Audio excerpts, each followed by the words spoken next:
So it's the close of play on day one of the Hong Kong Sevens. It's been an action-packed day. The majority of the day was taken up by the World Qualifiers. So Sam, the girls were hoping to qualify but didn't quite make it. What do you make of that? Yeah, so first time for Hong Kong to be playing in the Hong Kong Stadium. They've unfortunately fell short against Japan, but the coach Ian Monaghan was happy and said that they're making progress. So all in all, I think not the worst result for the girls. And Brazil went on to win the women's qualifier.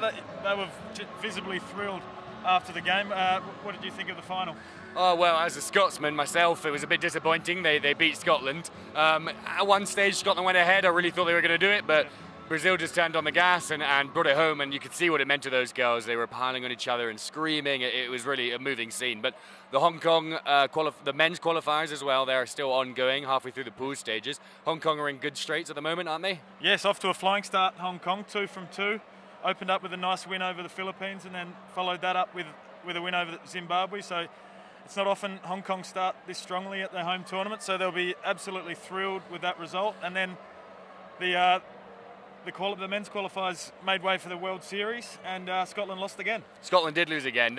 Scotland and their Celtic cousins, the Welsh, were sort of architects of their own downfall. Scotland were playing Samoa, had 2 yellow cards. That really looked like it was their opportunity to open with a win. Wales were up against England, and then came with 36-19, was it in the end? Double checking that. Yeah. So really lost control of momentum there. There were some really entertaining games in that World Series. Which one caught your eye? Amazing games. I mean, most things went to plan. South Africa won, USA won, New Zealand won a really good match against Australia after a tight first half, and Fiji were just Fiji. They were brilliant. They at one point, I think 6 passes down here in the back corner. Over the top, around the back. It was classic Fiji, and the Fiji. Crowd absolutely loved it. They did. Jerry Tuwai touchdown, and they saw off Kenya in a rematch of last year's final. So all in all, not too much more we could have asked for. Yeah, I mean, it all went to plan, but the big teams were made to work for it.